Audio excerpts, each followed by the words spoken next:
Probing different households right now about your income and your earnings. Tyrone Taitino from Stats and Plans is here. Good to see you, my friend. It's been a while. Hi. And Yes. way over there on the other side of the couch is Peter Barcinas. Peter, half a day from UOG. Half a day. Okay, and we are talking about surveying the community, finding out what everybody makes, finding out what everybody's spending capability is. Tyrone, basic question is probably the most obvious. Why do this work? Well, because this is the data we collect for in the household income survey, and what they do is most basically to examine consumer buying patterns, and what that information goes into what is known as the market basket, which is the basis for this report that comes out every quarter in the Consumer Price Index, and that charts how consumer purchasing power is doing, how the prices are rising, and it's an important basis for other economic decisions or government policy decisions ranging from taxes to the minimum wage. And better inform government policy decisions that affect people's lives. So this is actually a very important survey. It's actually kind of overdue. The last one was done in 2005. But the Bureau is under direction from Governor Leon Guerrero to improve the overall government planning process, which means improving the data we collect. And this is part and parcel of that process. Well, give me the money. I'll tell you, everybody's on Amazon and they're on iTunes. And Right. there you go. Just give me. Yeah. No, well, but seriously, for people that don't understand like the process of this, explain maybe if, and you know, Pete, feel free to jump in and everything. Is GDP a stat that is computed, or is that a decision that has to be made based on input? This is an entirely different process than this, and this is based on a number of inputs that come in from the local government and from the national government. GDP is largely produced by the federal government, and so all these things go into that one here. This one is actually very narrowly focused on consumer buying patterns. What exactly are they buying, and what proportion they're doing, particularly in at the end for this document, the Consumer Price Index. We track every quarter here something over 1,000 different items based in like 8 categories here, ranging from medical expenses to household expenses to food, and that gives a picture of what's happening to consumer buying power, what's happening to prices, what's happening to inflation.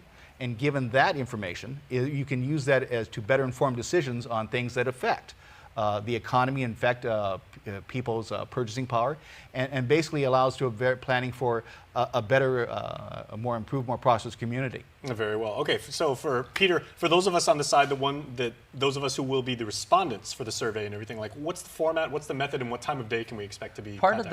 of the survey process involves hiring enumerators that will be trained to the Census Bureau enumeration standard.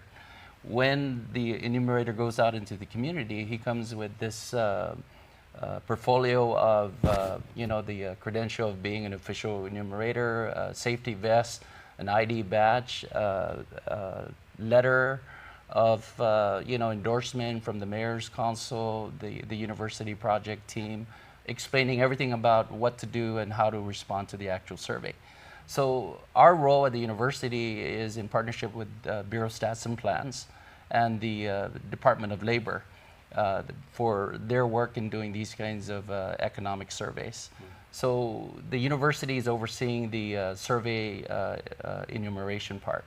So we take the calls from the community if there's a concern expressed by a household, or we explain further information about the importance of the survey. And as far as the method, obviously, as you were saying, we are going the old school, but the tried and true, reliable method of going door to door. Unfortunately, that's the standard for doing this particular survey. It still works. It involves over 200 questions. It's a rather lengthy survey. There's 2 parts to the survey. It involves also a household diary where we ask the household to track 1 week of expenditures. And that becomes the challenging part if you're not tracking your purchasing activity. This survey is requesting the household to take that extra step to compile that information. Now, what type of day, what day of week are we looking at? Like when this, because obviously this is not like a knock. Hi, can you do this? Can I get 2 minutes of your time? That varies. It depends on the nature of the enumerator. If that enumerator is a very social person, approachable, you can go out and knock on any house. Okay. And that's a challenge, even with the houses that know that there's somebody out there in the door knocking.